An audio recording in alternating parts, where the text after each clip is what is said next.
Deze is voor alle Surinaamse mannen die geen pola eten. Luister even naar deze pokoe. Luister even naar die lyrics. Ja? Ik ga het voor jullie ook nog ondertitelen, zodat je goed kan lezen wat er gezegd wordt. Als je ananas eet, proef dat ding zoet zoet. Ben een echte Surinamer, maar ik eet het goed goed. Hij zegt, ik ben echt een Surinamer, maar ik eet het goed goed. I like you, man. Sorry voor alle familieleden die dit niet willen horen. Je mag nu wegklikken. Het is een heel persoonlijk, intiem verhaal. Maar ik ga het vertellen, want het moet gezegd worden.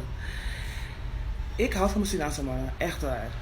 Maakt niet uit welk deel van Suriname ze komen. Ik hou van ze allemaal. Ze zijn mijn broers, toch?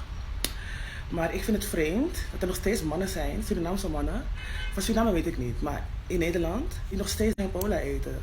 Wat denk je, dat een vrouw bij je gaat blijven als je de pola niet eet? Geloof me, ik ben een vrouw zijnde, hè. Ik ga niet bij jou blijven, serieus niet. Maar jij bent gewoon van de meantime, snap je? Er is altijd een guy op de achtergrond die dat wel doet. Als jij een vrouw wil houden, begin alvast te oefenen. Tegenwoordig, geloof me, vrouwen hebben zoveel meer macht en kracht gekregen. We hoeven niet meer bij iemand te blijven die zegt, nee ja, je mag niet van me terug, je mag niet van me wintie.